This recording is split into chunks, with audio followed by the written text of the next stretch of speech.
Rise and shine, folks. It's Sunday in America.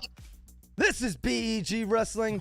We are here for the final weight class rankings reveal show, Kevin. It's the 75-pound heavyweight, along with the pound-for-pound rankings reveal, which we're doing today as well, Kevin. Which there's a lot that goes into that, and it's all leading up to the Claw Draft, which is happening next Monday. We're 8 days away, Kevin. So the draft is right around the corner, folks. Next Monday night, live from Harrah's Casino in Atlantic City, host of the New Way Summer Nationals.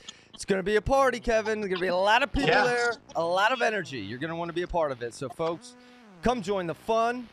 Here are the general managers who are going to be drafting. We have number 1 pick, Caden Henschel. Number 2 pick, Giorgio Poulos. Number 3 pick, Billy Baldwin and Scotty Sintas. The number 4 pick, the FFF League. The number 5 pick, Anthony Robles. And rounding out the final pick of the draft, Angelo Ferrari. He's going to have the first pick of the second draft as well. So, Kevin, how you doing, man? We have the, it's a big show today. And then, folks, hang on, because later tonight, 7 Eastern tonight, join us live for a mock draft. All right, we're going to have CACTUS Wrestling, another wrestling podcast. Check them out. They're going to be joining us. It's going to be 6 teams, snake draft style. We're going full teams, full rosters. Kevin, it's going to be a lot of fun. There's a lot that goes into it as well. So, Kevin, how you doing, man? You ready for this? Yeah, let's roll. All right, folks, here we go. 275-pound rankings release. Coming in at number 1, Zach Elam. Number 2, Demetrius Thomas. Number 3, Matthew Stencil. Number 4, Sam Schuler. Number 5, Kerry Miller. Number 6, Zane Lanham. Number 7, Tyree Houghton. And number 8, Jake Swarple. Kevin, tell us a little bit about these rankings before we get into some anticipated matchups. Yeah, we got Zach Elam, 2-time NCAA All-American from Mizzou. He got 6th and 4th place, real good credentials, qualified for NCAAs 5 times, 107 career wins. He's a Southern Scuffle champ, and he actually was last year's Claw Invitational champion. He beat Take It Ollie in the finals, so what a final that was. 3-time Missouri State champ and a Junior World Silver Medal in 2018. So that's as good as it gets right there. Yep. Then seated second, we got Demetrius Thomas, U.S. national team member this year. He got 2nd at the U.S. Open. He's in college. He's a 2-time ACC champion, an NCAA qualifier at Pitt, and he was he also was at the qualified for the COVID NCAAs there. So he was a 2020 All-American there. And he also was an NAIA national runner-up and champion, which a lot of people don't know that. Matt Stencil, he's actually an assistant coach at Central Michigan University right now. He was a 2019 NCAA All-American at Central Michigan and a 5-time qualifier, 5-time MAC champion, and 2-time MAC Wrestler of the Year, 133 career wins. And he's got victories by fall over Mason Paris and Zach Elam in the past. Wow. Then moving on to Sam Schuler, we got he's a Binghamton University assistant coach right now, 3-time NCAA qualifier, and a 2023 Big 12 finalist. He was a blood rounder, 70 career wins, and 2019 U20 national champion. Okay. Moving on to Kerry Miller. He's a pro fighter right now, which is interesting. He's a 2-time NCAA qualifier at App State, and also a 2-time SoCon champion with 100 career wins in college. And then we got Zane Lanham, who is a 2-time NAIA national champion, 2022 and 2024, 4-time All-American, and 2-time West Virginia state champion. So let's see how the NAIA best can do in this. We've talked about them involved in this. Moving on to Tyree Houghton, two-time senior U.S. Open medalist. He was a NCAA qualifier at NC State, and he also is an ACC finalist and a two-time U23 World Team Trials medalist. Moving on to Jake Swerple, is currently a member of the Alabama Beavers professional football team. Hey, yeah, that's pretty cool. The season ends in August. Then he's a two-time D2 All-American. He's got 6th and 8th, and he's a starting center and captain of his college football team. Also the captain of the wrestling team, so multi-sport athlete. Pretty impressive.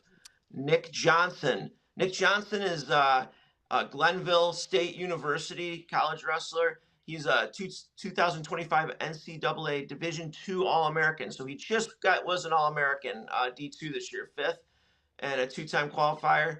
He had a 30-7 record this last year. And he's also a West Virginia State champion. And then we got KJ Miley, who is who's a starter at Little Rock. He's now training Greco full-time. And he was 2025 5th at the U.S. Open, 2nd place at U23s in Greco, and a 2024 U23 national champion and Pan Am champion Greco. So big Greco guy to put in the mix. So listen, Kevin, those last two I don't have on the official rankings list here, so I have to update that. But so a couple things to say here before I get into the matchups. First of all, Larry Steele in the comments says this might be one of the more shallow weights. So if you're drafting, this is stake-style draft. This might be one of the weights that you want to consider drafting first round maybe. Welcome back, Tyler Perry, and giving his rankings. But, Kevin, there are some intriguing matchups in this. So I'm going to give you 3 of mine. First and foremost, I want to see Zach Elam up against Demetrius Thomas. So there's an age gap. Demetrius Thomas, a 2020 grad, I believe, out of Pitt there. And then Elam, Missouri kid, and participated in Claw last year. So, and with Thomas being on the senior national team, dude, that could be a fireworks matchup, okay? The next one I want to mention, and my most intriguing wrestler of this weight, Zane Lanham. Okay, as you mentioned, the 2-time NIA champ. Let's see him go up against like Sam Schuler, okay? A 3-time national qualifier there. I want, again, these NIA guys and the D2, D3 guys are very intriguing to me. And then finally, I want to say Kerry Miller. You said he's a professional fighter. A little older, 2020 grad. Let's see him up against like Jake Swerple. 5 years younger, I believe, Jake Swerple. Or maybe one of these younger guys, you know what I mean? Yeah. But, we got some interesting matchups. What are the ones that you're going to look forward to seeing? And then we're going to get into the pound-for-pound rankings, which I find very intriguing. Yeah, I'm with you with Elam and Thomas. I mean, 2-time All-American versus a senior team member. Thomas just really broke out this year on the senior level. Also curious to see how NAIA matches up with these guys. You know what I mean? He's not just any guy. He's a 2-time champion, 4-time All-American. So he's as good as you get at NAIA. So how's he match up? And how's the football player do? Yeah. This guy sounds like a heck of an athlete. So you got to give him the favor for the pylons, right? He's got to be getting some pylons. But no, I'm this weight really. It's top heavy with the 2, but then it's where do you go from there? I think we could have some surprises. I think it's really interesting that Stencil has pins over Paris and Elam in the past. So I mean, let's see. Can he? It could be a wild card. Maybe he can do it again. Yeah, it could be a wild card here. But folks, that's your 275 pounds. We'll update with the 9 and 10 there before we release. But again, all for the draft coming up in 8 days, next Monday. But Kevin, let's talk about now. Let's break down and release the pound-for-pound rankings. So a lot to consider here, folks. The 7 weight classes, the depth at each weight, the dominance in each wrestler. And here we go. The pound-for-pound claw free agent rankings for the draft happening next Monday night, live from Harris Casino. Number 1, Zane Rutherford. Number 2, Mike Machiavello. Number 3, Nate Jackson. Number 4, Chris Foca. Number 5, Zach Elam. Number 6, Peyton Hall. Number 7, Ian Parker. Number 8, Jared Jacques. Number 9, Eric Barnett. And number 10, Demetrius Thomas. So, Kevin, tell us what the things are instantly that stand out to you in this, or how you came to these pound-for-pound rankings. Well, the first thing that stands out to me is we got 2 NCAA champs at the top, right? Zane, I think, is a no-brainer for the number 1. He's a world champion, 2-time Hodge winner, arguably one of the best folk-style wrestlers we've ever seen. One could argue if he would have redshirted his freshman year, he might have been a 4-time undefeated champion. Even as a freshman, he beats Logan Stieber. So Zane Train is as good as it gets. Mike Machiavello, what a story from him, D1 champion. Started out like a 500 wrestler. But another thing that stands out to me is 199 is loaded, right? Between Machiavello, Jackson, and Foca. So when you're drafting, it's tough. It's tough to say. You got to keep this in mind. Are you going to go for like you said, a heavyweight where there's only a couple of those tier top level guys, or are you going to hold off on 199 since you got 3 guys that are right at the top? I mean, Chris Foca is one of the best athletes I've ever seen, and he is third at the weight, and he's third at the weight because I imagine he's going to be light for that weight. I could be wrong, but I imagine he's light. I've never seen him near that weight. Then you got Zach Elam, Peyton Hall. Peyton Hall has just been so solid for West Virginia. He's the best wrestler ever to come out of West Virginia, I think. Yeah, or the West Virginia GOAT. Not he's at least top 3 best ever at West Virginia. There's a couple guys in the early 2000s that were up there, but. And then Ian Parker, you got to go. The thing that's interesting is you got a lot of guys in this mix that are really good NCAA wrestlers, and then a lot of other guys that really peaked after NCAAs. One could argue that Nate Jackson, Ian Parker, Jarrett, Thomas, these guys excelled after college, right? And that's 1, 2, 3, 4. That's 4. Almost half the guys there really excelled on senior level. I mean, Zane, I would say, is just a stud at either of them. But, yeah, I mean, what do you think of these? Well, Kevin, I'll say this. You mentioned it. The first thing I notice here when I look at this is the log jam at 199. Yep, you got the number 2, 3, and 4 ranked pound-for-pound wrestlers there. And that's where you have strategy get involved when it comes to this draft. The next thing I notice is that the weight classes 145 and 184 pounds actually have no wrestlers ranked in the top 10 pound for pound. So there's the other end of the spectrum to consider when you're thinking about what weight classes to draft. So, and here's the other thing, Kevin. So we haven't really talked a lot about the scoring in claw. So will these top pound for pound wrestlers equate to the most points scored and the most variance? You know what I mean? Because in claw, you get 5 points just for winning the match, but then you get all the points that you won by up to 25 points for a pin in addition to that. So, dude, if you have a dominant wrestler or a pinner at a weight class, that could get you points that win you matches that you might not have any other business winning. So, Zane Rutherford, he could be by far the most valuable if he's out there decking people. Or you could have a guy like Peyton Hall end up being the number 1 point scorer just because of how he gets his victories. You know what I mean? So there's really a lot to consider in this. And I want to lead you with this question. What do you think now with these pound for pound rankings, Kevin? What do you think? What would you consider to be the best pick in this draft? Now it's snake style, 6 teams. Would you want number 1 pick, but then you got to wait till the number 12 pick back around? You know what I mean? So I almost think if you can snag Zach Elam like around 5 or so, that 5 might be your best pick, because then it comes back around again and maybe you can grab a Barnett.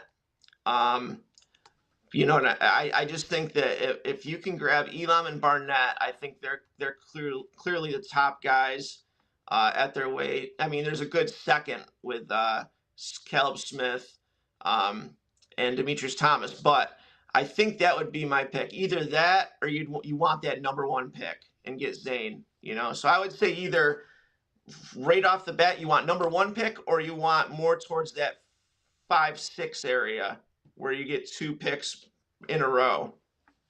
So that's pretty much exactly what I was going to say, Kevin. I've got. Yeah. I mean, that's interesting. You said that. Yeah, I was going to say you want the number one pick, the Zane freight train, out there, just possibly 30 points a match, or I mean, with the depth at 199, I would want the 6th pick. You're going to guarantee get one of those guys. There's 6 picks, right? There's 6 teams, Yep, so 6. it goes 1 to 6, and then it goes back from it's 1, 2, 3, 4, 5, 6, then 6 again, 5, 4, 3, 2, 1, in the snake. Yep. So I mean, Angelo could get like Nate Jackson or Chris Foca, and then a top ranked guy at another weight class. He could get, you know what I mean? He could get 2. Yeah. I think it's easier to get 2 number 1 ranked wrestlers at their weight at the 6th pick. That number 1 pick, you're going to get Zane, but what are you going to look at?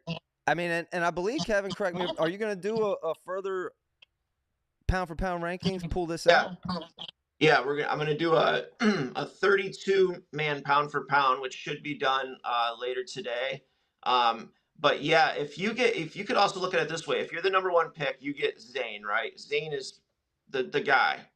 However, you probably will be the only one that will only get one of these top 10 guys, right? Because and even the worst pick, I would say, would be the 2nd pick, because the 2nd pick, you're only going to get one of these top level guys, but it's not going to be Zane. Oh, that's a good point. Giorgio Poulos there. Ooh, that number 2 pick. And Baldwin and Scotty Sins is there. That 2 and 3, yeah. I mean, you're going to get good guys, but yeah.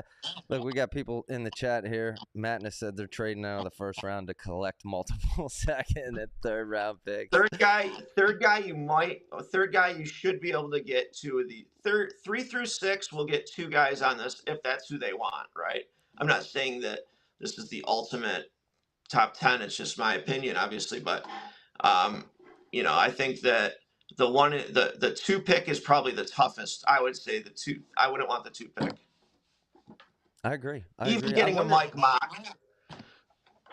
Yeah, I know, because I mean, I can easily see Nate Jackson or Chris Foca, even though you mentioned Chris Foca's weight. That has me a little concerned. But, yeah. And maybe that's why he's at 3. But okay, well, listen, folks. Let me see if I have the. Yeah, here we go. Stay with us or join us again here tonight, because look at that. Coming back tonight at 7 Eastern, we're doing the mock draft, dude. We're going to run through all the weight class rankings, right? So now we're going to mock it up. Mock it up fantasy style, snake style, 6 teams. Exactly how it's going to happen. Only 8 days from now. Live from Harris Casino. Shane Sparks is going to be there. So Sparks are going to be flying, but that's it, Kevin. Always appreciated, folks.